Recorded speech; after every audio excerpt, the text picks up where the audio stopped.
right, we're going over today a uniform support declaration and everything that you're going to need to know about this document. You're probably going to hear from somebody in the office at some point that we need you to fill out this document. And I first kind of want to explain why we need this filled out. If we're asking you to fill it out, it's because we're either responding to or making a request for spousal support or a request for child support.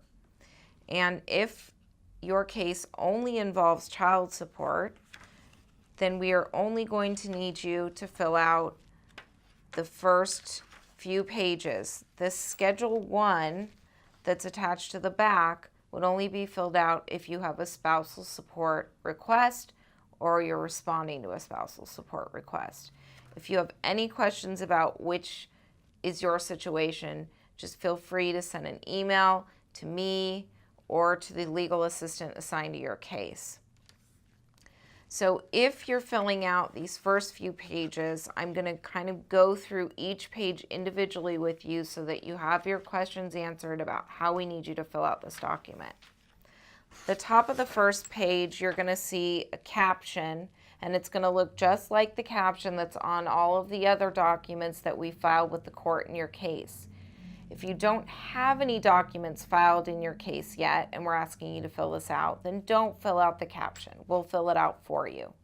But if you've been copied with the documents in your case, make sure that you're not using a caption from some other matter, like a restraining order that's been done in your case or a contempt that's been done in your case, because those are going to have different case numbers and they're going to have a different petitioner and respondent potentially.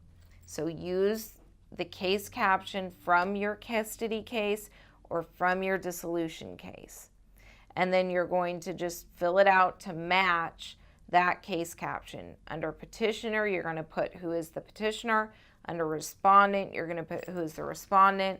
You're going to put the case number in here.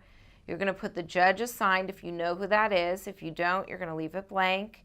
And then you're going to check who is filling out this uniform support declaration. If you're the petitioner, you're going to check that it's your uniform support declaration. If you're the respondent, you're going to check that you're filling out as the respondent the uniform support declaration. Right under that in the caption, there's a line that says ORCSP case number. That's asking you if you have an active and open case open with Child Support Division. If you don't know the answer to that, again, you can email us with that question, but if you do know the answer, yes, I have a Child Support Division case, then that's where we want you to write down that case number. And that case number is going to be on any document that you have from Child Support Division. After you fill out the caption, the next part of this uniform support declaration is to fill out the first page, which is actually just a summary of all the information that you're going to fill out on all the subsequent pages. So this is really the most important page that you're going to fill out, and you might even want to wait until the end, till you've filled out all the other pages, to maybe come back and go over this page in pen. Another suggestion that we make to people is to either fill this out in pencil and then go over it in pen later, or to do two versions of this, maybe a first draft that you fill out in pen and then later a final draft that you fill out once you've added up the totals a couple of times. It's very important not to leave anything blank unless you truly don't know the answer, like some of the things we've already talked about, and you're planning on asking us about it later and filling it out. So you're going to put first the date that you're completing this uniform support declaration. Next, it asks you the number of joint children in your relationship. That's asking you how many kids are at issue in this current relationship that you have. So those would be biological children that are of this relationship. If you're married, those are the children that were born during the marriage, or that he's the father named on the birth certificate or mother named on the birth certificate. It's not children that you have from other relationships. That's covered in a different part of this form. So you're going to put the total number of children from this relationship. Then the next line says number of joint children over 18 but under 18 attending school. So on the first line, those are going to be the total number of children under 18 of this relationship. The second line is going to be the total number of children that are between 18 and 21 that are attending school and are in and of this relationship. So put that total next. Then the third line covers any children that you both would have from other relationships. But this is asking only about you. So you're going to then answer, do you have any non-joint additional children? And that actually only applies to any children that are under 18. So we want you to fill out if you have any children that are from other relationships that are under 18, you'll put the total number that you have under number of non-joint additional children. Next, it asks you what is your gross monthly income from all sources. This especially you should not fill out until you've totaled up all of the other income sources from the other pages. And so leave that blank initially, but please total it up. That's the most important part of this document. Total it up later and put it on this first page. Under receiving temporary assistance for needy families, please check yes or no. If you don't know what that is, that would be cash welfare or cash TANF payments that you're currently receiving, not that you've received in the past, that you're currently receiving. Item 6 asks you, are any of your kids on Oregon Health Plan, on Healthy Kids, or other public health plans? That's also a current question, so please do not answer yes if the children have been on it but are not currently on it. This is just asking you if they're currently on one of those forms of public health care.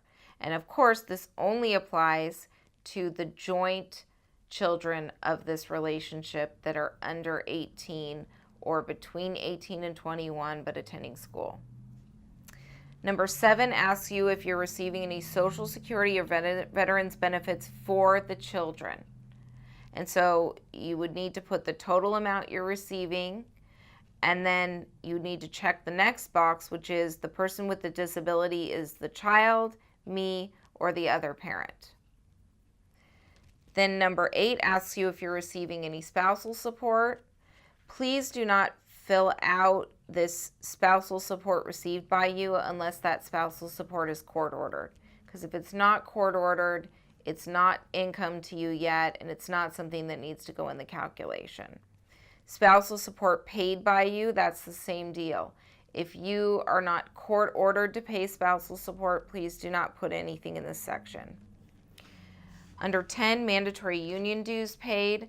Keep in mind that they're asking you about a monthly expense, and that's going to be true for anything on this document. They're asking you what your monthly income is. They're asking you what your monthly expenses are. So under union dues, if you're somebody that has union dues deducted from your pay stub or you pay for union dues, you need to figure out what am I paying on average monthly. And so look at your pay stub. If you're paid every 2 weeks, then you need to take the amount that comes out, you need to times it by 26 if you're paid every 2 weeks, and then divide it by 12. And then you're going to come up with what your monthly union dues are. If you're paid monthly, then you're just going to put that monthly total underneath the mandatory union dues paid section. If you have any questions about how to calculate that, please try to do it yourself first and then come ask questions to our staff. Next, under healthcare premiums paid for joint children. This would only be if you personally are paying an out-of-pocket expense either through your employer or yourself individually to do private insurance for your joint minor children, joint children under 18, or children between 18 and 21 that are attending school. If you're not paying for this, please don't put it on your uniform support declaration. If you are, then again, you need to figure out the average of what you're paying monthly.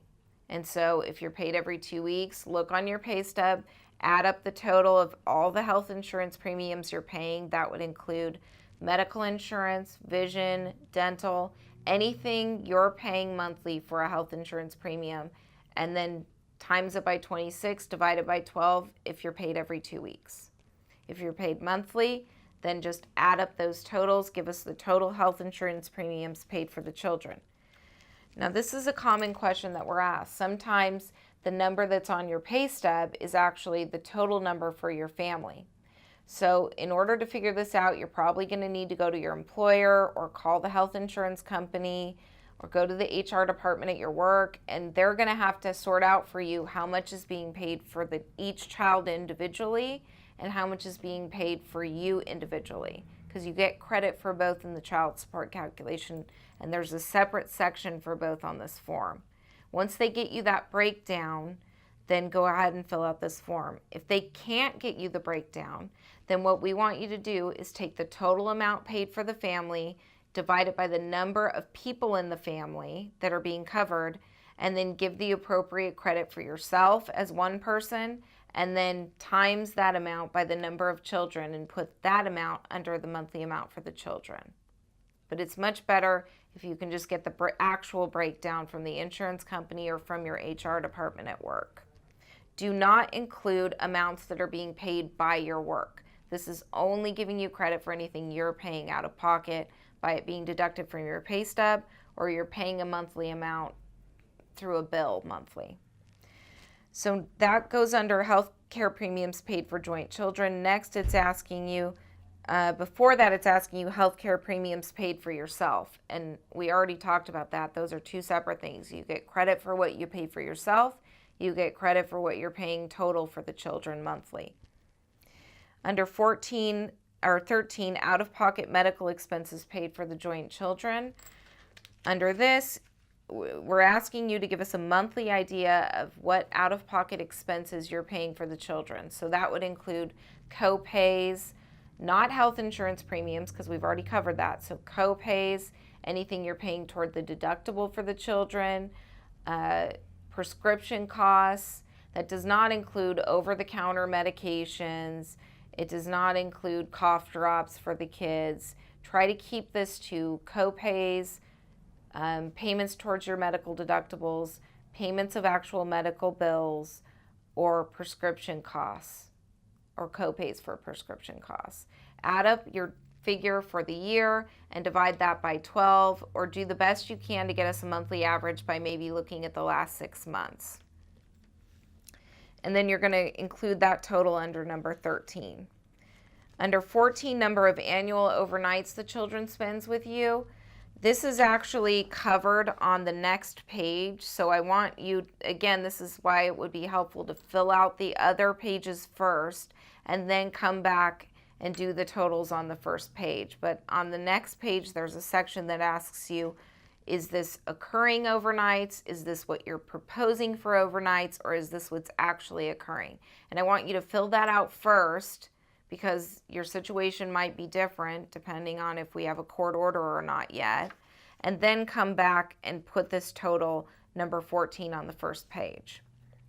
And so that's the annual overnights that the children spends with you. Under child care expenses paid for the joint children, again, this is only if you're actually paying for the child care expense out of your pocket. If your spouse is paying for it, or if your partner's paying for it, or if the father or mother of the children is paying for it, not you, then do not include this. This would also mean if your family members are covering daycare for you, or if you're not actually paying for daycare, they're just doing it for you out of the goodness of their heart. Do not put a figure under here. This is something you're actually paying for out of your pocket.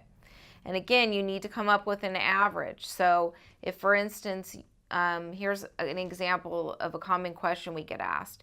If your kids have a high daycare expense in the summer, but then in the school year you're only paying for like after school program or something like that, then you need to do the average over the year. So figure out, either you could get a copy from your daycare provider of what was paid over the year, or if you get a child care tax credit, you could look at your tax return and get that figure, divide it by 12.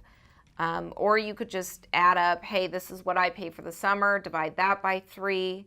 And then, hey, this is what I pay for the school year, divide that by 9.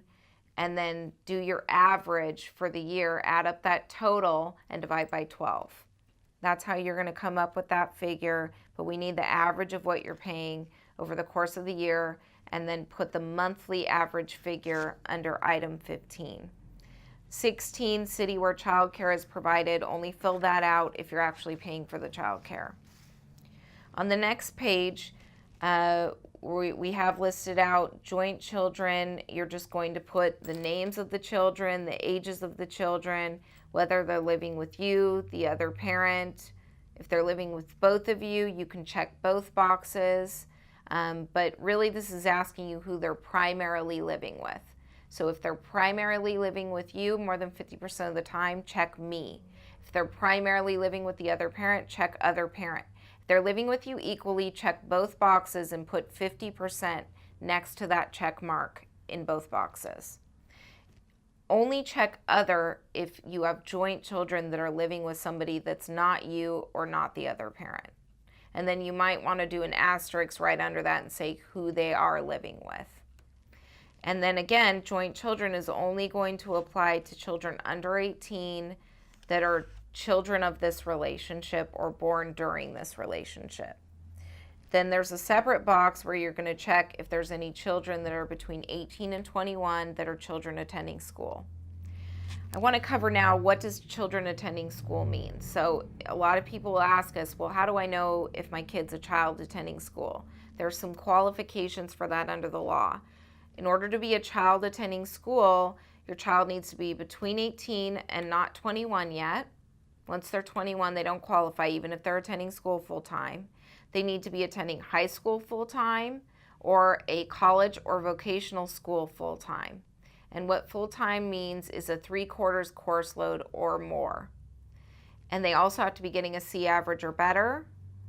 And they have to be enrolled for either the upcoming term if it's a summer and show proof of that, or they have to be currently enrolled. This can't just be a aspirational plan to do this someday. If they meet all those qualifications, then you can check the box that yes, you have a child attending school and who they're living with. After that, you need to list any non-joint children you have and their ages, and this is only your children. Do not list the children of the other person in this relationship. So this is asking if you have any additional children under the age of 21 that are born to you or adopted by you but aren't from this current relationship. Please put them under the next column. Item B on the second page. Item 2 on the second page is really a way to calculate your gross income. We only want you to fill out this section if you're actually paid hourly. It's a way to help you figure out or estimate from what you're paid hourly and your average hours what your total gross monthly income is. But if you're paid a salary, you can actually just put an X through this section, and then under subtotal 2A, you can put your monthly salary amount. And include any bonuses, of course, as well. The easiest way to calculate your gross income, whether you're hourly or salary, is we would ask you to actually use your year-to-date gross amount on your pay stub, your most recent pay stub, and divide that by the number of months that you've worked so far in the year.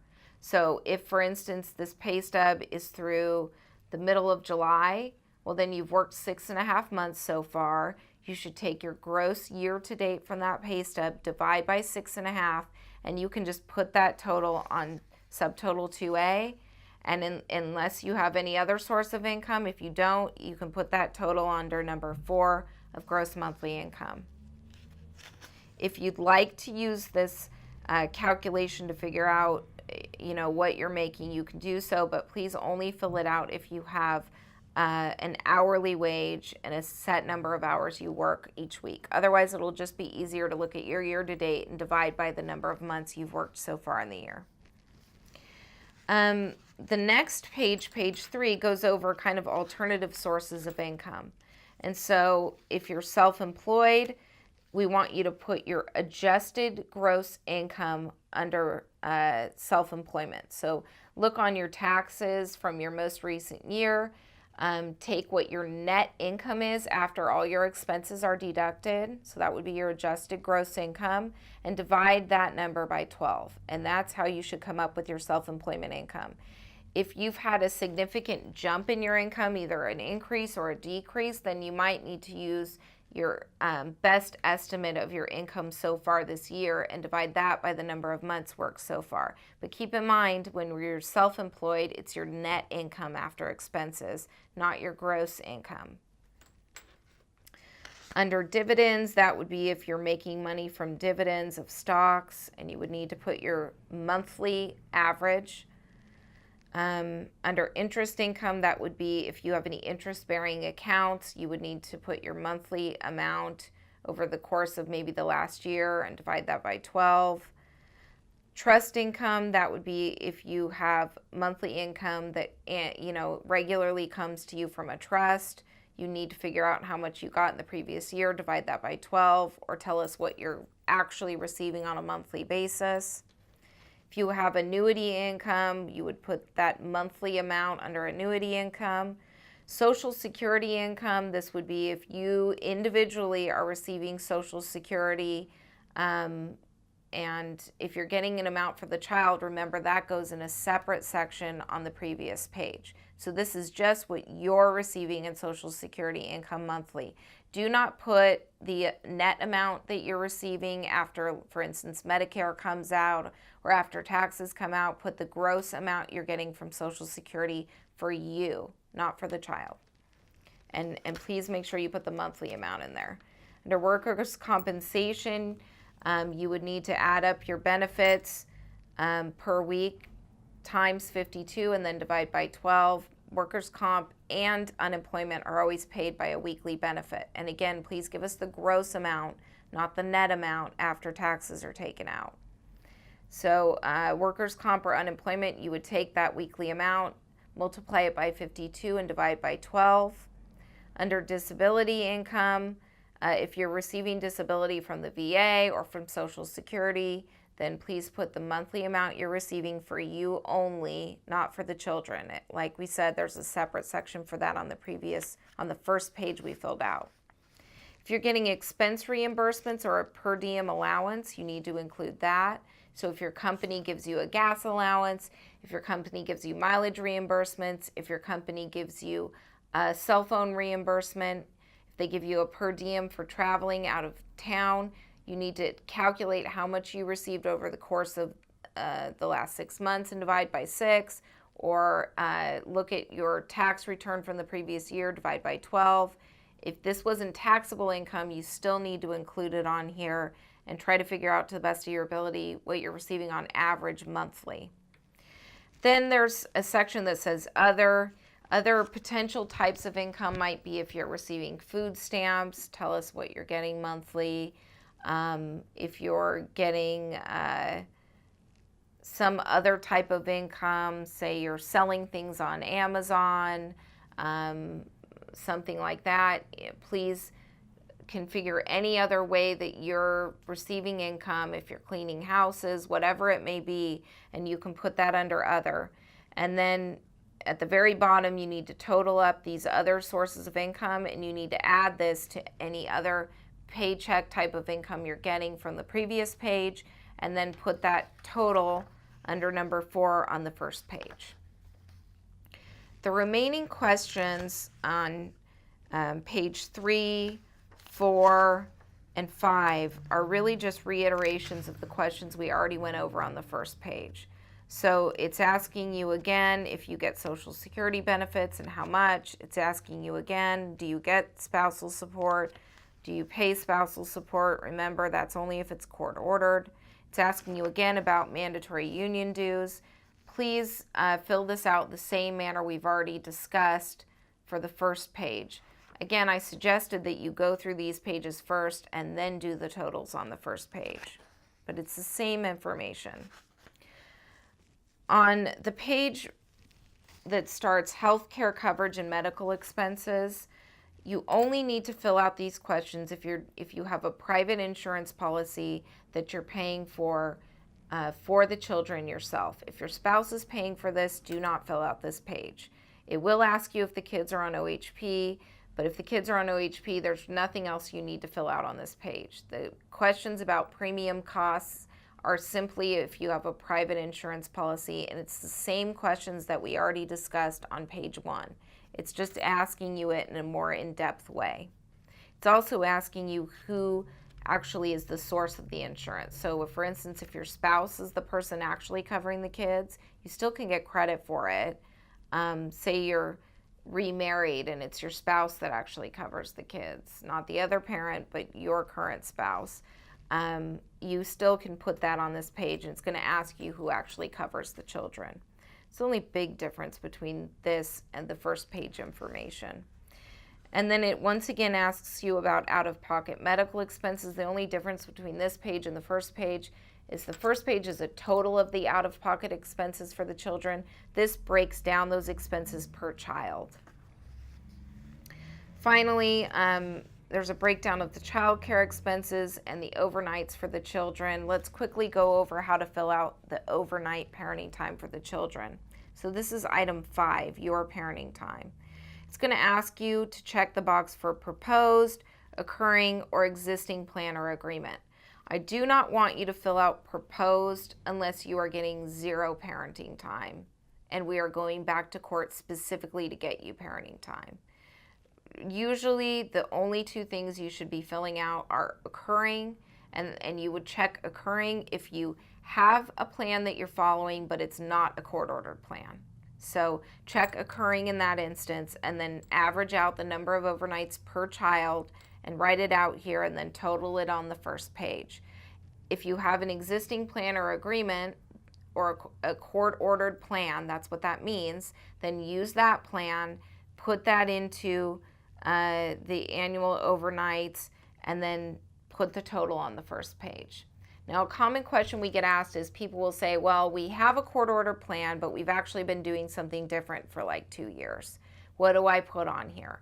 If you have an existing plan, but you actually have been doing something different and getting more time, then I want you to check occurring and put in what you've actually been doing. Okay, so that would be maybe the one exception to if you have a written plan, but you would check something different. The next question asks you, do you have any rebuttal factors? This section is specifically for me as the attorney to fill out. I do not want you to fill it out. An example of a situation in which we would be asking for rebuttal factors would be if you have, for instance, significant travel expenses for the child, and we want child support to be modified to kind of reflect that or give you credit for it. That's a decision I'm going to make as your attorney if we're seeking that. So please check the box no, and I will modify it if in fact we are seeking rebuttal factors, and I'll fill that section out myself. Then you're going to sign this document, and you need to check the box of anything that you have attached to this that would support what you filled out. So the basic things that we always want you to attach would be 4 most recent pay stubs or benefit statement. If you don't have a source of income, of course you don't have to attach it, but if you do, please attach it and check that box. Your most recent federal or state tax return or both, and we want always that attached if you have it. Proof of your insurance premiums, please always attach that. And if you have that breakdown from your employer about what's being paid for you and what's being paid for the children, that's especially helpful. Do not attach your most recent parenting plan or written agreement. The court already has a copy of that on file. It makes this document very thick, and we quite frankly don't need it. And then always attach proof of your child care costs. Again, copies of your spousal and child support orders, we don't need that. The court has it on file, and it makes this document very thick. We definitely don't need that. So to reiterate, proof of child care expenses, proof of your health insurance premiums or that breakdown, your 4 most recent pay stubs, and your last tax return. If you're self-employed, the only other thing that might be helpful to us is if you have an up-to-date profit and loss statement that you're using to come up with your net income, please attach that to the back of this document. And then you could check other and write in what you're attaching. Do not fill out the certificate of mailing on this document. We are going to be filing this with an attached proof of service to send to the other side, and you do not need to worry about filling out this part of the document. So this gets us finally to the Schedule 1. And remember that the Schedule 1 only needs to be filled out if you're seeking spousal support or if somebody is seeking spousal support against you. If that's not the case, you can rip this off the back of the Uniform Support Declaration and you're actually done filling this out. So you only need to continue watching this if you have a spousal support issue. If you do, then you're going to fill this out based on your average monthly expenses. And keep in mind again that these are your expenses that you're actually paying. The only situation that I would want you to fill out this based on what you might be paying would be a situation where you're currently living with your spouse, haven't moved out yet, but want to move out, or you're currently living with your parents and want to get spousal support and are going to have expenses once you move out. If that's your situation, then I want you to put an asterisk next to the expense, and then at the bottom of the page put proposed expenses once I move out. And so those might be rent, utilities. You might have researched what it's going to cost for you to move out, and those would be proposed expenses once you move out. Those would be your proposed living expenses.